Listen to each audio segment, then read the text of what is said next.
Welcome back guys to another one of my videos, and in today's video I'll be giving the casino DLC an overall review, and I'll be telling you guys my opinion as well as my general standpoint on all the content that we've got as of yet in the casino DLC.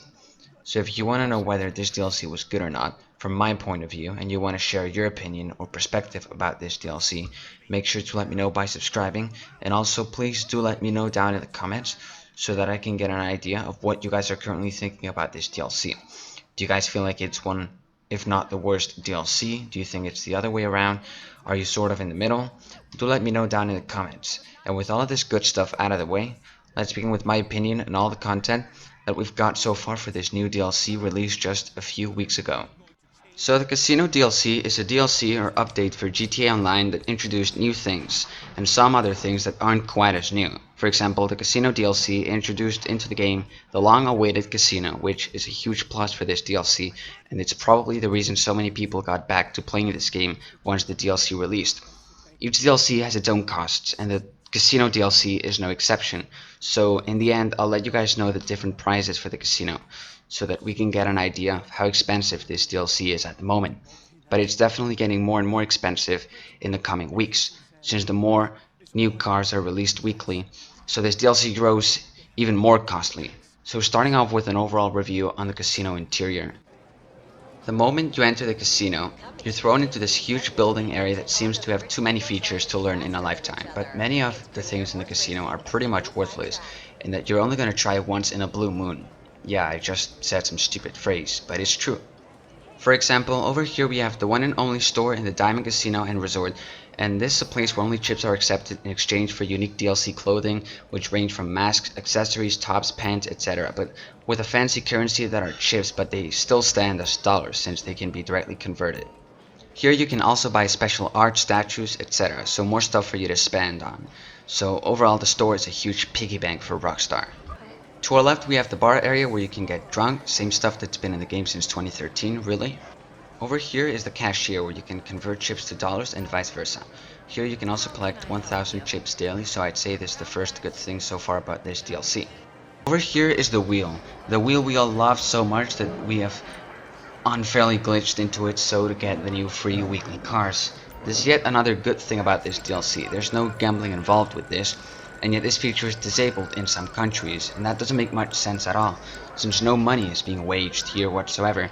But nevertheless, it's still a disabled feature in many countries around the world, so I'm deeply sorry for those that reside in those countries. And it doesn't stop here, wait until we get to the real gambling games. Those are definitely prohibited in those countries. We're now approaching one of the two VIP areas in the casino, which is the VIP lounge, what you're seeing now, in the high limit table games. This is a totally frill area with no greater purpose than letting other players know that you've either had to buy a shark card to become a VIP member, or that you've grinded your ass over tons of years and so you bought the VIP membership. Either way, it does nothing good. Also, all around the casino are slot machines, nothing to say here, just lose money. Now this is probably the most anticipated thing in a casino, and that's the 3 table games that you're able to play and bet. These kind of work as money making methods, but if you're not into wasting money, you best keep out of this area. The table games here are 3-card poker, roulette, and blackjack, and the max possible bet that you can make here is 5000 chips. But you can go higher than that by going to the high limit area, which is right next to this one, where you can bet a maximum of 50,000 chips. This is yet another good thing about this DLC, or pro. I'm not gonna go into how to play each game, but I'll tell you that poker is mostly luck, blackjack is also mostly luck, although you can still use some of that sponge in your head, aka the brain, and roulette is absolute luck, so just piss off. And right now I just lost thousands of dollars, so yeah, it is luck. In the casino we also have our own garage, which costs a few $100,000, and it's got 10 spaces, so a total of 10 cars can be stored. Nothing special here. Now you guys are probably thinking that I'm trolling you guys because I'm showing you the garage again. But no, this is the parking garage, so this is the public garage where you can find anybody's car. If you want to hang out with your girl, don't do it here. People park here for sake. Also, I did forget to mention the inside track. Here's where you bet your money on a horse rider to win the race. The easy way of winning is by betting on the top racer. If you don't do that, you'll lose. I warned you, so boo-hoo. In the casino you can also take all the money that you've won on bets and wet it all in the pools so that whatever you win becomes worthless up here in the rooftop terrace. Over here it's also a good landing spot for Oppressor Mark II griefers, and the fact that you're totally naked doesn't really protect you from any rockets, so there's that. There's also the rooftop where you can call helicopters and flying shit, but it's raining, so let's get the heck out of here. Now let's get to the money stuff, because we're gonna see the prices for the penthouse available to buy from your phone. So buying the master penthouse will set you back immediately $1.5 million. After that, you can buy other rooms, such as the lounge area. Buying the lounge area will give you access to other rooms such as the cinema, the spa, the bar area, the private dealer, etc., as well as an office. But all of these 5 areas or so are the biggest waste of money you can ever buy. So absolutely don't ever buy a lounge area. So as you can see to where this arrow is pointing, this is the penthouse, which will set you back $1.5 million. That is a must buy to get the penthouse, because it's the penthouse itself. Now over to where this arrow is pointing, that's the lounge area. As you can see on the bottom, it says that the cinema, spa, bar, etc. are locked until the lounge is purchased. But as I said before, the lounge area is a pretty worthless piece of thing to buy, so don't waste your money on buying the lounge, because why would you need a spa or a cinema or a bar? And also, many of us have thought that the office area would include a laptop, which would give us access to all of our other businesses and allow to manage our businesses from there. But that's a lie. It's just a laptop like any other, so don't buy it. Over here we can buy another bed, but who would need it if we all live by ourselves? And last but not least, we have the car garage, so unless you are a car beast master whatever, go ahead and buy it like I did. Now you can also go ahead and buy some colors for your penthouse to make it stand out more, for those that ever visit your penthouse, if anyone ever does. And you can also buy wall textures to, again, make you waste more money. Another great new feature introduced with the Casino DLC are new free roam missions from Agatha Baker. That white woman that lives nowhere else aside from her office, and also that white woman that feels like she can protect herself now that Vincent is gone. You know, they add more life to the game, but if you think about it, they're worse than doing missions for promoting your nightclub. Their payouts are horrendous. Basically, they pay you nothing more than 15,000, which is rewarded with some being chips and the rest being dollars, to make it look like Rockstar are being generous and rewarding you both with chips and dollars. But no, they're absolute trash. The only reason I ended up helping Miss Baker is because I've never really done them before.